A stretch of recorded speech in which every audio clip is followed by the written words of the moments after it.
Bonjour et bienvenue sur le podcast de Kimamori qui vous propose de découvrir ou redécouvrir les œuvres littéraires d'hier et d'aujourd'hui, leurs auteurs et leurs traducteurs, par le texte et dans l'oralité.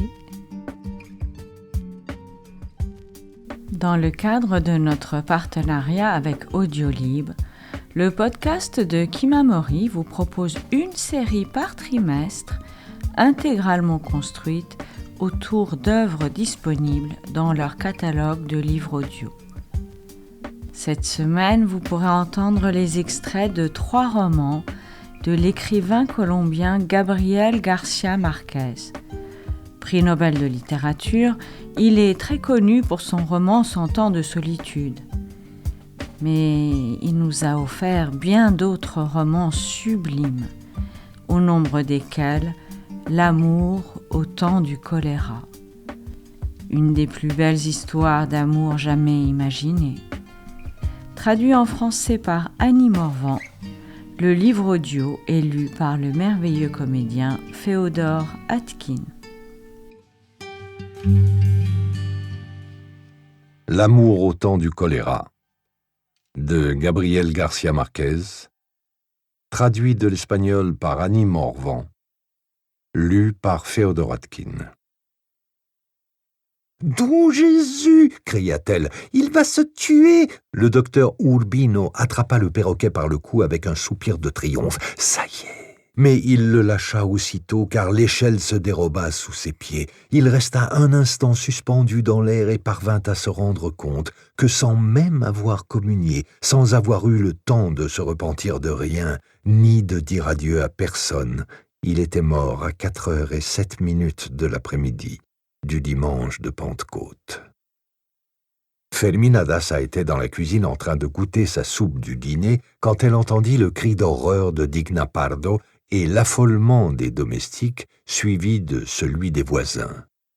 Elle jeta la cuillère et tenta de courir comme elle put, malgré le poids invincible de son âge, en hurlant comme une folle, sans même savoir ce qui se passait sous les frondaisons du manguier, et son cœur vola en éclats lorsqu'elle vit son homme étendu sur le dos dans la boue, déjà à demi-mort, résistant encore une ultime minute au soubresaut final de la mort, afin qu'elle eût le temps d'arriver.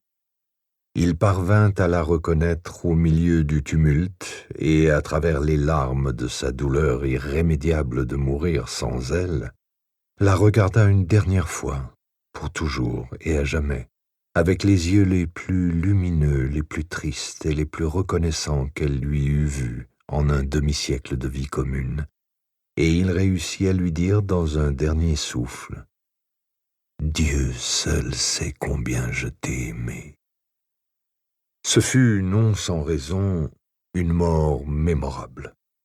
Ses études de spécialisation à peine terminées en France, le docteur Urbino s'était fait connaître dans le pays pour avoir conjuré à temps, grâce à des méthodes nouvelles et draconiennes, la dernière épidémie de choléra morbus dont la province avait souffert. L'épidémie précédente, alors qu'il était encore en Europe, avait en moins de 3 mois causé la mort du quart de la population urbaine, dont celle de son père, un médecin très apprécié lui aussi.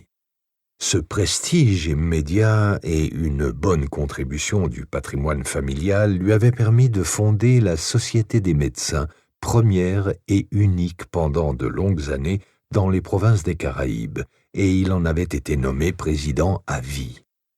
Il avait fait construire le premier aqueduc, le premier réseau d'égouts et le marché couvert qui avait permis d'assainir le dépotoir qu'était la baie des âmes. Il était en outre président de l'Académie de la langue et de l'Académie d'histoire. Le patriarche latin de Jérusalem l'avait fait chevalier de l'ordre du Saint-Sépulcre en raison des services rendus à l'Église, et le gouvernement français lui avait octroyé la Légion d'honneur avec la dignité de commandeur. Il avait été un animateur actif de toutes les congrégations civiles et religieuses qui avaient existé en ville et en particulier de la Junte patriotique, formée de citoyens influents sans ambition politique qui faisaient pression sur les gouvernements par leurs idées progressistes trop audacieuses pour l'époque.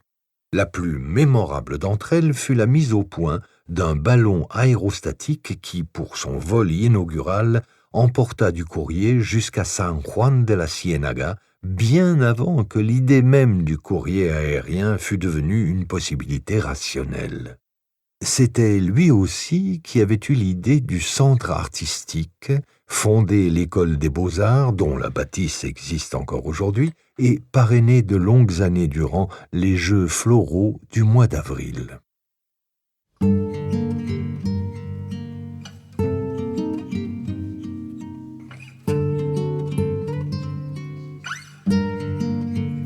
Vous venez d'entendre un extrait de L'amour au temps du choléra de Gabriel Garcia Marquez, traduit en français par Annie Morvan et lu par Féodor Atkin.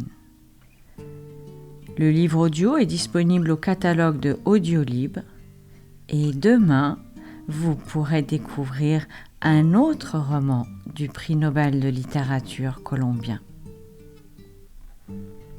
Chères auditrices, chers auditeurs, n'hésitez pas à consulter notre site internet kimamori.fr, nous suivre sur les réseaux sociaux et nous serions très heureux de vous voir rejoindre notre communauté de lecteurs en adhérant à notre association.